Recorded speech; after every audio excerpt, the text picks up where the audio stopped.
Good morning and welcome to the Police 911 Committee for 11/08/23.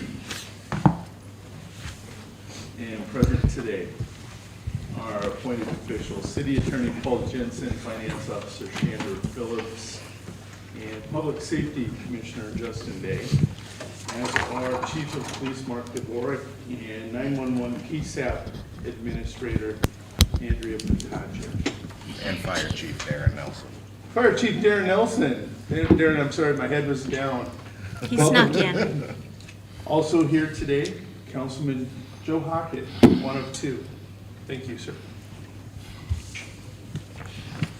Justin, I'll let you start off. I believe you're going to direct it to police, followed by 911, then the fire chief. Looks like we got 5 things you want to discuss. Police department. Nice itinerary. All right, Police Department.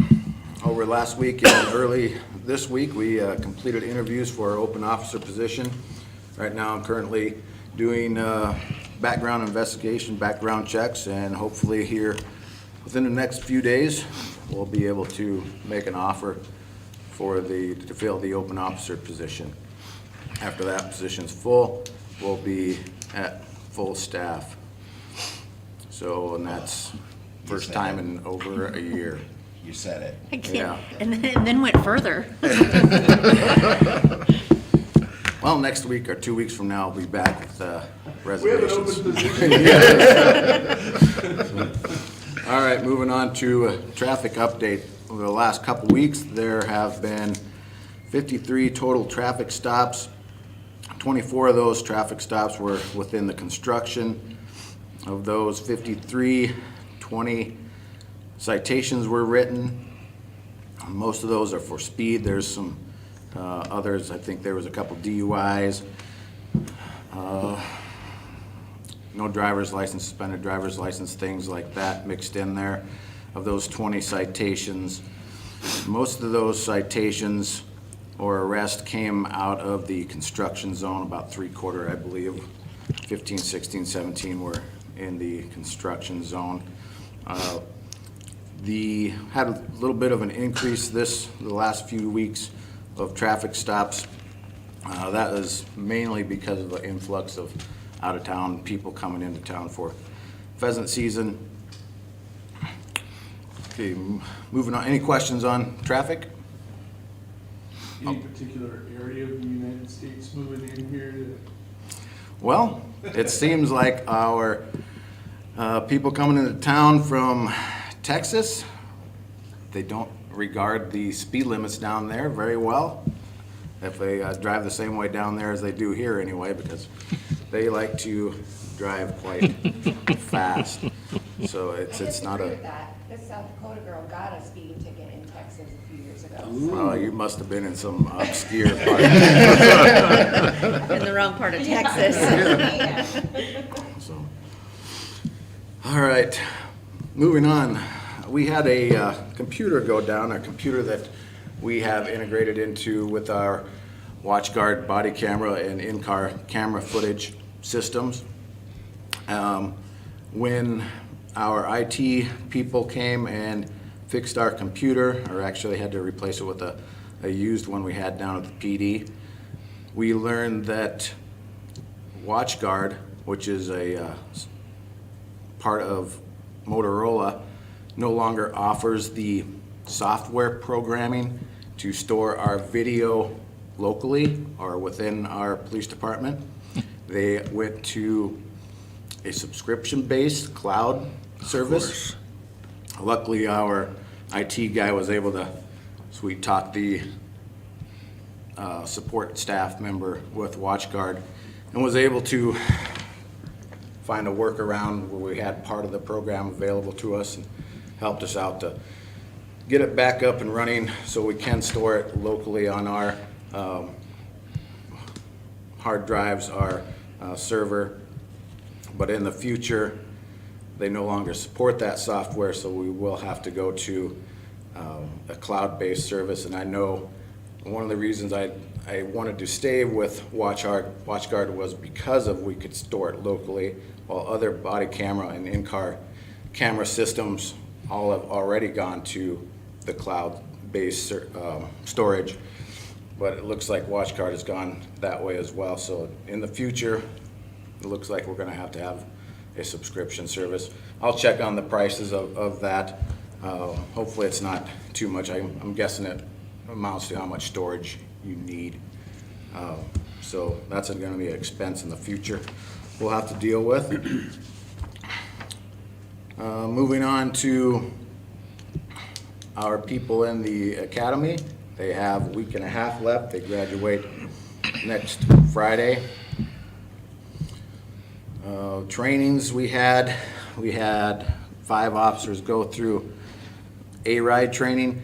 It's basically a continuation of a DUI training. Instead of looking just for an alcohol, they're trained on look for intoxication from drugs or any other substance that could cause them to, not be able to drive soberly. Then we have another training coming up in about a week and a half. Taser instructor training. We have an officer assigned up and going to go to that as well. Any questions? I was going to ask you, Mark, the body cam and in-car cam, as far as the storage on that, you still have the ability, do you not, to be able to put it to a file that can go on a thumb drive so you can hand it out to defense attorney or to the state's attorney, things like that, correct? At this moment, we do, and I'm not sure how the new system would work, the cloud system. I'm guessing it's basically you log on to their portal and download it off of that cloud-based service.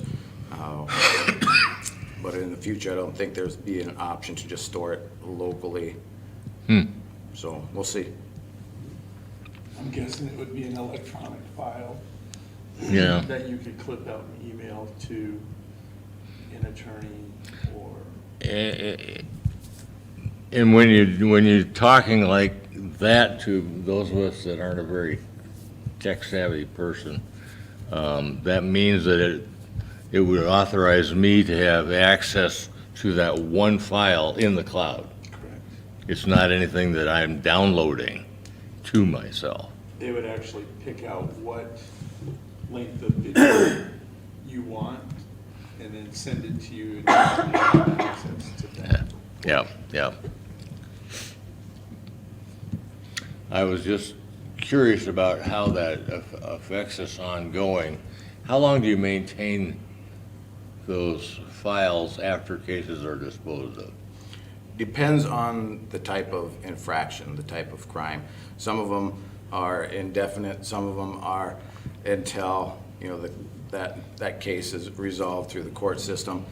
Some of them, it's just 30 days or 60 days if it's just a straight warning. Usually they're on there longer than that 60 or 30 days, just because we all know this somewhere down the road, someone's gonna call and have a complaint about a warning. It's gonna be past that 30-day mark. So we do keep them a little longer than that 30 days, but we do have a standard operating procedure in place for length of time that video is stored. Right. Okay. And it should be maintained like any other evidentiary materials that you guys keep, depending on the severity of the case, the length of, some you'd keep forever. Yep. And I would think that people would have access to that if and when it goes to the cloud. There's got to be a way, because other jurisdictions, everybody uses the cloud now. And thousands of cases are around, even South Dakota, that they'll have to have WISPs for defense attorneys or other interested parties to resolve these cases. So I would think there's a way. It shouldn't be too cumbersome.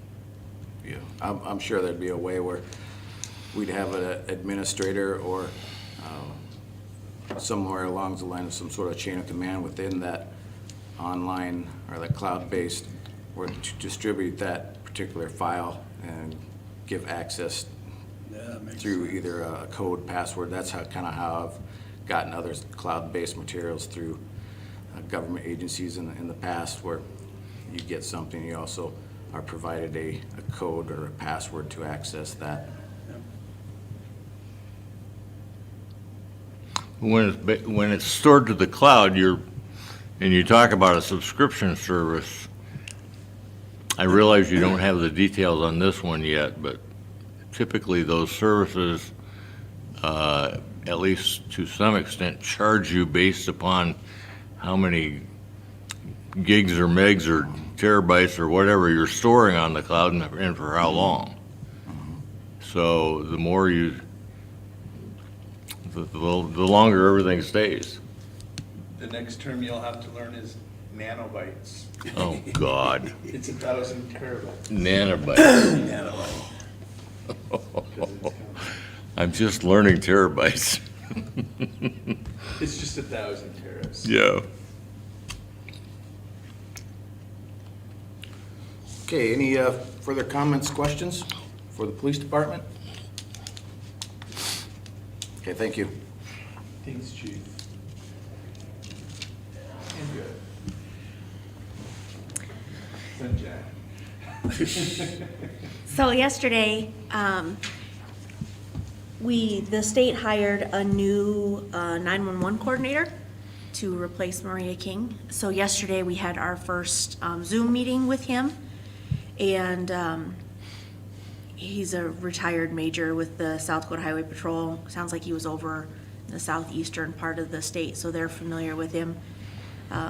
So we got to visit with him a little bit yesterday, and then one of the other PSAPs, or a couple of them actually, came on and talked a little bit about they've reached out to some of their local representatives and had conversations with them regarding the surcharge funds and things that get distributed out to the PSAPs to pay our people and for all of our equipment and stuff like that. And it sounds like they've got somebody on board to either sponsor or at least be supportive of a bill moving forward that would increase our surcharge from $1.25 to $2. It's a good start. So, yeah, good start.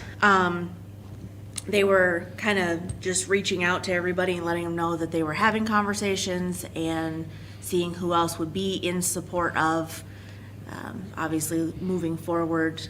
They'd like to see people in Pierre showing support if we make it to that point. They talked, Pennington County was represented during the meeting, and they said that they would be willing to support it. Metro had also had a representative in that said they'd be in support.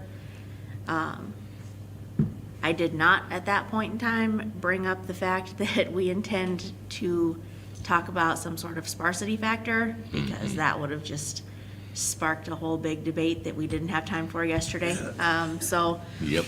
Because I think that's probably where we will get some pushback from those bigger agencies, because even the ones that are bringing it up don't have the population issue like we do. Yep. So everybody's on board with increasing surcharge rates.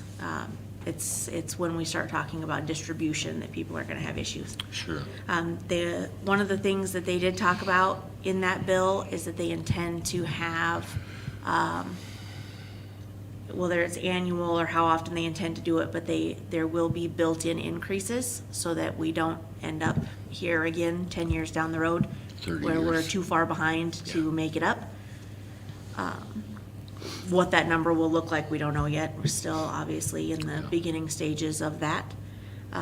But as we've talked about here, kind of intended on doing the same thing and reaching out to our representatives. So yesterday, after the meeting, Justin called and talked to Rocky Blair, and he's gonna come visit with us tomorrow.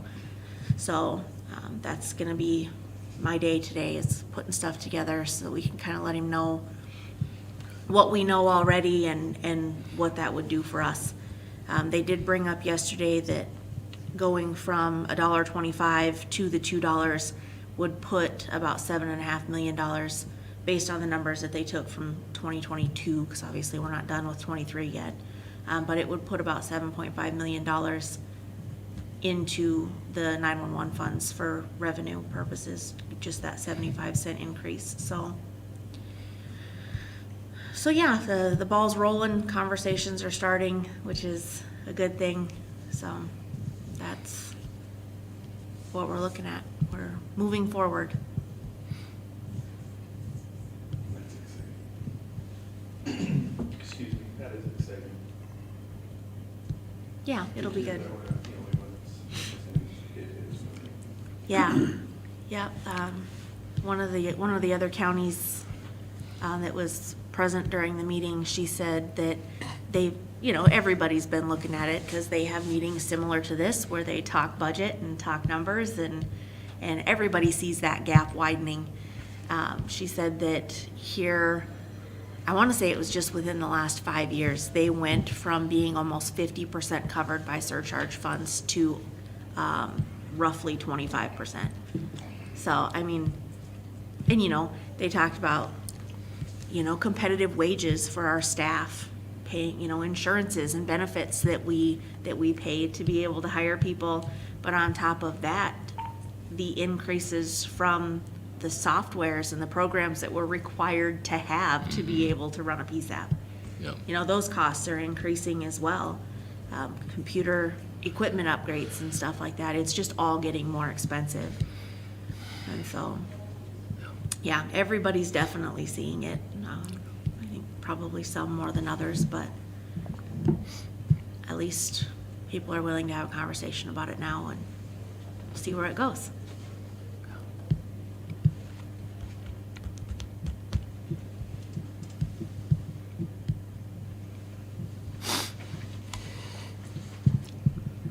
Anything else? That's all I had.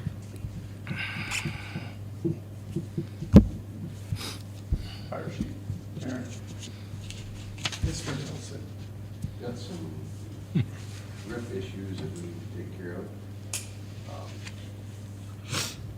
Ron looked at it, I guess, I don't know what he found.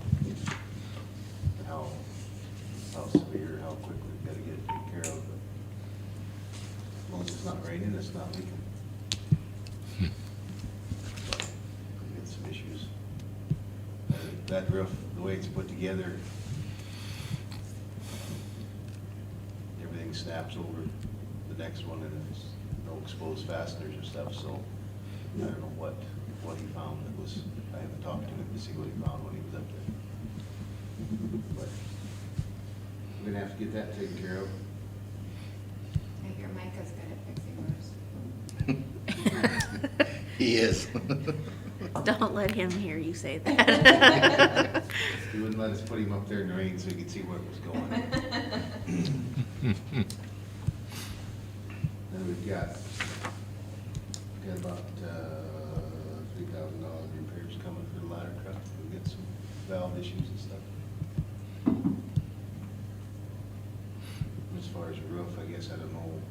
I'll have to get ahold of him and see if there's something we need to take care of shortly, or if it can wait to be sealed up in the spring, or what's going on, so. So what we're bound by as far as policy and state law, Darren, if it's under $4,000, you can work with one person. If it's over 4,000 up to the bid quotes, our policy is we have to have 3 separate quotes. And our policy also states anybody locally that does roof repairs in this case would have to have a quote. If it goes over, infrastructure's at 100,000, correct? Correct. now? Yeah. If this thing starts to look like it's gonna be over 100,000, we'll have to put it out for bids. Between 4,000, yeah, I know. Yeah. I'm with you on that one. Yeah. But between 4,000 and that $100,000 bid letting barrier, we would have to have at least 3 quotes. But if you have, I don't know how many guys do roofs in winter, but everybody that's a business in winter that fixes and repairs roofs, that pays utilities, has to have an equal opportunity to look at that roof. And that will give you some comparison. There's gonna be a lot of different opinions out there, but we have to see them all legally to make an action to fix that. Don't Yeah. wait. Locals always better out if you got a problem down the road, you get somebody to say, hey. Absolutely. You know the value of that, and most of us do too, yeah. Time is of the essence, preferably if we can get on there and get it looked at before the snow flies. Because once the snow's on there, next time we'll get a chance to look at it's when it's leaking this spring. Yeah. Yeah, I'll So- get a hold of him and see what he found and see what he thinks it's gonna look like, so. And then get those other quotes and we'll come back here every 2 weeks. This is something we don't want to get away. Once it starts to go. Yeah, Unless we have It looks to like fix it we'll then. probably have to find the money for it too, with their budget. It depends on the amount. Yeah. Right now, out of your budget, you were originally appropriated 88,548 now with the adjustments, and your final budget was 129,566. You've only spent 87,000 of that. We have 42,531, but that will include all the disbursements for your calls. I know that has, the Yeah, salaries yeah. haven't been paid out yet. Yeah, we got some- $3,000 we got repair bill, and I believe there's. bunker some gear more. coming it'll eat up most of that line item too, so. Okay, so if we need to do something, we'll protect the building. We just need to see those quotes. The other thing when it comes to the building, just, I don't know if everyone knows this, we do have a contract with the county. So any repairs done to the building, we have to, and if it's a major repair, we have to have that communication with the county as well, because they have a budget to keep track of too. And they pay us 1/3 of any cost for that building as well, so, there's that communication that has to happen.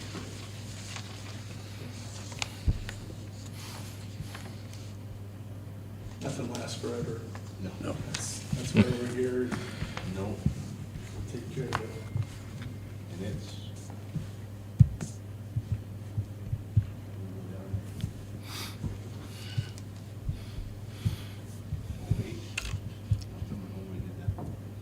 Yes. Yeah.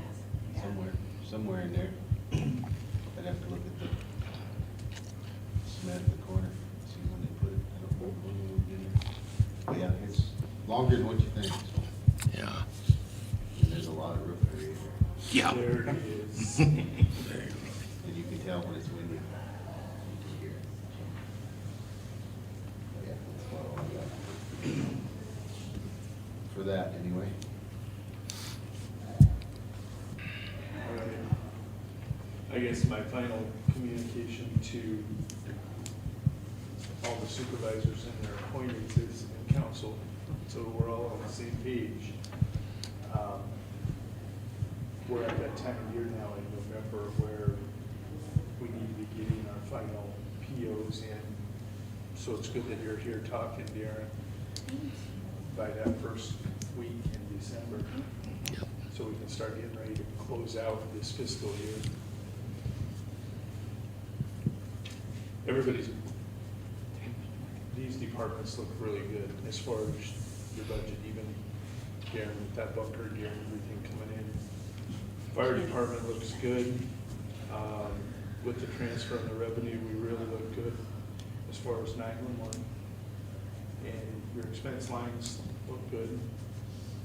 And Mark, you've done a great job. So the public needs to know you guys have handled your budgets really nicely this year on actually what was spent from the appropriations from council, so. What is this committee's opinion of doing that transfer that first meeting of December so that so it's done early on so that we have that completed as I start to work on end of year? We've always done them at the end of the year, I know. but I'm open, just because that's the way we've always done it, doesn't mean that's correct. No, I don't believe that. I'm kind of, it's time to start Yeah. moving all the budgeted money that we have from our reserves to where they need to go. Yep. And from unappropriated, so if we do that, with that first December, what is it, 12th meeting? 4th? 4th. Where's the calendar? It's on the floor. Yeah, it's in a pile. I got math. I'm okay with starting to move what was budgeted to move. 4th. We could actually eliminate that last meeting of the year pretty much. Depending on where things come in. There's a lot of time between the 18th and the 31st, though. Yeah, there is.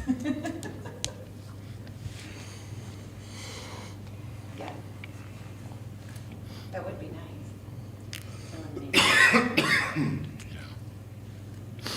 Okay, we'll look at cabinet Yep. here next Friday, discussing that, giving them 2 weeks, you all 2 weeks to talk with supervisors. Have a conversation with council about moving those appropriated funds, and we'll close this further out.